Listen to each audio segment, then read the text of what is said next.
Hello guys, வாங்க இன்னைக்கு மல்லி சீரியல்ல என்னதான் நடக்குதுன்னு பார்க்கலாம். மல்லியும் விஜயும் எப்ப ஆபத்துல மாட்டிக்கிட்டாலும் யாராவது வந்து உதவி பண்ற மாதிரிதான் கரெக்டா அந்த நேரத்துல மனோகர் சாரும் என்ன அம்மாவும் எப்படியாவது யாராவது ஒருத்தவங்க வந்துருவாங்க. அந்த மாதிரிதான் இப்ப மனோகர் சார் வந்திருக்காரு. அவரு கொஞ்சம் கொஞ்சம் அந்த கேஸ்ல ஏதாவது நடந்திருக்குமா அப்படின்னு சொல்லி கண்டுபிடிச்சிட்டு இருக்காரு.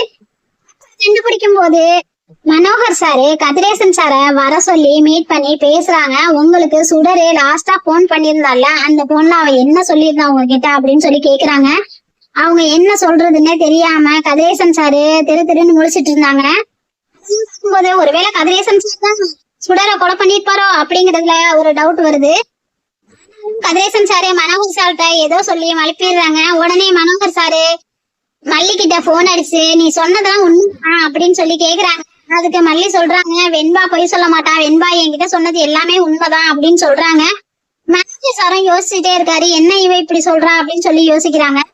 இன்னொரு பக்கம் ஸ்டேஷனுக்கு புது இன்ஸ்பெக்டர் வந்திருக்காங்க, லேடி இன்ஸ்பெக்டர். அவங்க விஜய பாத்துட்டு இது என்ன கேஸ் அப்படின்னு சொல்லி கேக்குறாங்க. இது ஒரு மர்டர் கேஸ் மேடம் அப்படின்னு சொல்லி புது இன்ஸ்பெக்டர் கிட்ட சொல்லிக்கிட்டு இருக்காங்க. புது இன்ஸ்பெக்டர் மர்டர் நடந்த இடத்துக்கு போய் செக் பண்றாங்க, ஏதாவது ப்ரூஃப் கிடைக்குமா அப்படின்னு சொல்லி பாத்துட்டு இருக்காங்க. அப்ப அந்த லேடி இன்ஸ்பெக்டர் எல்லார்கிட்டயும் சொல்றாங்க, எண்ணி ஒரு வாரத்துக்குள்ள அந்த கொலை பண்றவனை புடிச்சு கோர்ட்ல நிறுத்துறானா இல்லையான்னு பாருங்க அப்படின்னு சொல்லிக்கிட்டு இருக்காங்க. இதுக்கு அப்புறம் என்ன நடந்திருக்குங்கிறத அடுத்து வரப்போற எபிசோட பார்த்து தெரிஞ்சுக்கலாம். தேங்க்யூ.